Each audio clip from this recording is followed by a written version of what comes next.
तो 19 अप्रैल मई जो 2025 में भी पेपर हो गए हैं, उनका रिजल्ट किस तरह का रहने वाला है, किस तरह का रिजल्ट रहेगा, बच्चे पास होंगे कि नहीं होंगे, किन बच्चों को इस बार पास होने के चांसेस बढ़ गए हैं, किन बच्चों की SYC SYC भी आ सकती है और किन बच्चों को अच्छे नंबर दे दिए जाएंगे। क्योंकि जब आपके पेपर कंप्लीट हो जाते हैं तो आपका रिजल्ट भी लगभग जून में आने वाला है, और जून में जैसे रिजल्ट आपका आएगा तो उसमें कंप्लीट आ जाता है। लेकिन स्टूडेंट को दिक्कत ये रहती है कि आखिर में जो रिजल्ट रहेगा वो किस तरह का रहने वाला है, तो क्या उसके बारे में कुछ पैटर्न होता है फिक्स। देखिए, इसमें एक पैटर्न फिक्स हमेशा चलता है कि आपका पेपर करने का तरीका। सबसे बड़ी बात यहाँ पर बस यही चलती है कि आपने पेपर को किस तरीके से लिखा हुआ है। देखिए, अगर आपको सब कुछ आता था फिर भी अगर पेपर आप उस तरह से रिप्रेजेंट नहीं कर पाए जो कि एग्जामिनर जो पेपर चेक करेगा उसको चाहिए, तो उस केस में आपकी SYC आ जाती है। और बहुत बच्चों की आती भी है जो ये कहते हैं मैंने तो पूरा पेपर किया था, मैंने सब कुछ लिखा था, मेरे को सारे क्वेश्चन आते थे, फिर भी उनकी SYC आ जाती है। रीज़न उसका एक ही है, इसलिए आती है क्योंकि उनको पता ही नहीं कि पेपर लिखना किस तरीके से है।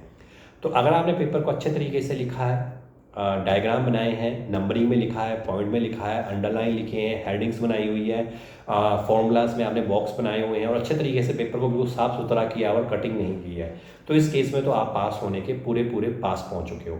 लेकिन अगर आपने कटिंगें बहुत की है, क्वेश्चन छोड़ दिए हैं, कोई पैटर्न नहीं है, कुछ नहीं है, कुछ कहीं पर कोई भी क्वेश्चन लगा दिया, कुछ भी लिख दिया, ऑप्शनल जहाँ पे MCQ क्वेश्चन थे वहाँ पे कुछ भी लाइन नहीं छोड़ी, ऐसे ही लिख दिया, तो उस केस में आपकी SYC आ सकती है। और P तो उनकी आती है जिन्होंने प्रैक्टिकल किया तो एग्जाम नहीं दे रखा है या प्रैक्टिकल में फेल हो गए हो। ऐसा बहुत कम बार होता है, लेकिन हो भी जाता है कि प्रैक्टिकल में भी फेल कर दिया जाता है कई बार, तो इसका आंसर को दोबारा से प्रैक्टिकल एग्जाम देना पड़ता ही है।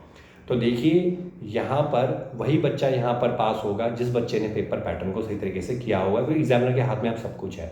वो किस तरीके से चेक करता है, कैसे नंबर देता है, अब उसके ऊपर डिपेंड करेगा। और वो एक ही चीज़ देखता है, पेपर को करने का तरीका या पेपर को आपने किस प्रेजेंटेशन से आपने किया हुआ है।